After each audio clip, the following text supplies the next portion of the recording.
we are going to have a very ugly few months. And then you get this massive inflation. You just think this is the worst thing that could possibly happen. What actually came out of it was something very different. I think it's going to happen at a shocking speed. So 1974, we went from everything looks okay to the worst recession since World War II in 4 months. I'm thinking it's going to look similar because of the speed of the monetary tightening, the speed of the rise of prices. So I think we are going to have a very ugly few months, both economically and for markets. The question is what comes next? And that's the key point. If my base case comes into play, which is the Fed pivot, they stop raising rates. They already started suggesting maybe we'll pause in September. My guess is June will be the last hike. And after that, they will say, well, we're just going to see, and we'll see the economy start going down the toilet. And they will start thinking, well, we're not going to do QT now either. So they're not going to start shrinking the Fed balance sheet. And before you know it, we're going to be talking about rate cuts, but we don't have many rates to cut, rates are nowhere. So the only outcome is they're going to have to print money. The credit markets are already starting to dry up. That's usually an indicator. The housing market's rolling over. The abasement of currency works in a simple way. If you're really thirsty and I have a bottle of water, you'll pay anything for it. If you're really thirsty and I've got 5 bottles of water, you're kind of thinking, yeah, I probably need some of that water. I'll buy them all, but at a lower price. If I say, here's 1 million bottles of water, you don't want any of it because there's too much water now. It has no scarcity. So if you make too much of something, it becomes less valuable. So if Da Vinci had created 50 million pieces of art, guess what? They're worthless. And so it's that concept. And what it does is if something gets devalued versus something else, so we're not making more shares in the S&P. Actually, what we're doing is buying them back, making less of them. Therefore, the S&P goes up. Real estate. Yes, there's periods where we try and create new real estate, but generally real estate prices go up versus the Fed balance sheet because it's a relatively scarce asset. Same with gold, same with crypto. And we either go through a scenario like 2000, which was a typical old school recession where, equity markets, unwound excesses, the bear market was 18 months or so, and then the Fed keep cutting rates and eventually it stabilizes.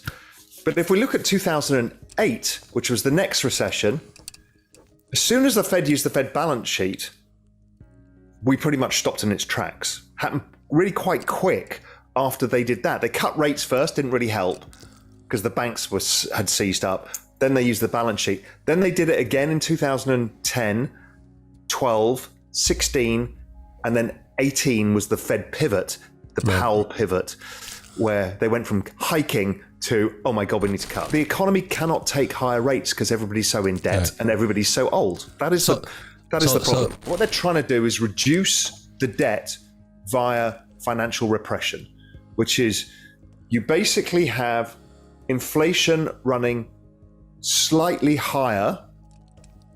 So you have than interest rates. So what you want is to reduce the real value of the debt. So if you think back to your parents, how much they paid for a house and the mortgage they had, the mortgage seems laughable.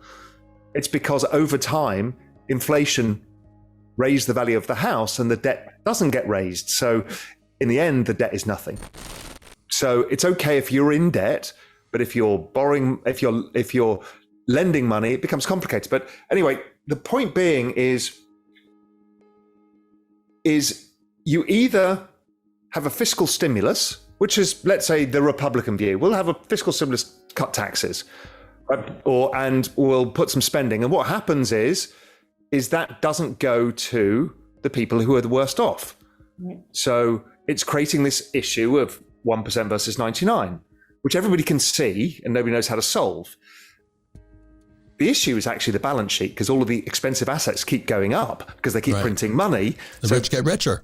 The rich get richer. Yeah. But doing this blanket fiscal stimulus is hard because the rich get richer again. So I think people have thought, well, maybe we should just try and give it directly to the people who are most affected. Okay, fine. Those are the two choices, or you do nothing. which is too late because there's too much debt. So you can't let the system clear anymore. The old way would have been you let the system clear, it's all okay, you just have a recession, everyone stops borrowing as much money, blah, blah, blah, blah, blah. The world is 400% of GDP in debt. The world has never been this in debt in all economic history. Yeah, and what I'm saying is, regardless of your philosophy, it's difficult to find other outcomes that kind of make some sense. So let's go back to the 1940s now and figure out how bad it was then. This was the very similar setup, the worst supply chain issues, massive inflation, everybody coming back in. Well, what happened was the economy collapsed. Then interest rates came down and they stabilized. And they stabilized because the Fed stabilized them.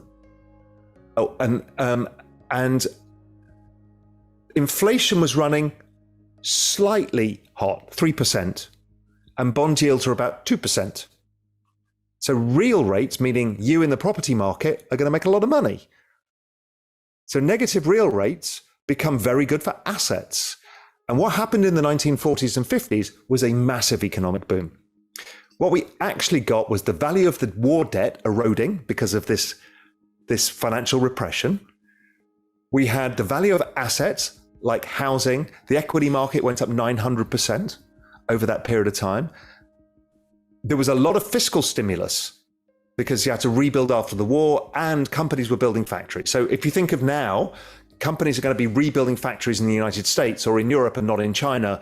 So that's going to add some stimulus. Yes, the jobs are not there. It's robots in the factories, but it's still stimulus for the economy. The government will do some stimulus, as we've talked about. Interest rates will remain relatively low. Inflation will remain controllable, but a little bit higher than it has been. And what that sets off is a period of stability and boom because there's so much technology. There's a lot of big things happening in the world that could be. So that would be my rosy outcome, would be that. And I think that is still my highest probability, that we kind of muddle through this in a way that we don't expect because it feels like the end of the world. Imagine what it must have felt like in 1948. All you can see is the end of the world. And then you get this massive inflation. You just think this is the worst thing that could possibly happen. What actually came out of it was something very different. It was the rise of technology. It was the rise of, the US as a big superpower. It was a rise of the rebuilding of Europe, the rise of Japan. It was an incredible period. Yeah, and look, we're going to unwind a whole bunch of that stuff now because it probably doesn't work anymore. We need to rewrite all of the Bretton Woods, and we need to rewrite the IMF and the World Bank, and all of this stuff needs to be changed for the modern world and blockchain technology and all of this. But it's the same moment that all of those things got built then. Every one of them, from the Geneva Convention to the IMF to the World Bank to the United Nations, they all came in that period from 1947. Right, yeah. Same time. And so this is that kind of period, that great turning. Is this what they're kind of alluding to, but the Great Reset, it's all going to change again? Yeah, it's the fourth turning. All right, okay. It's the fourth turning, and that's where we are. And this may be the final event of the fourth turning. It may be just another phase of pushing this towards it, 2000.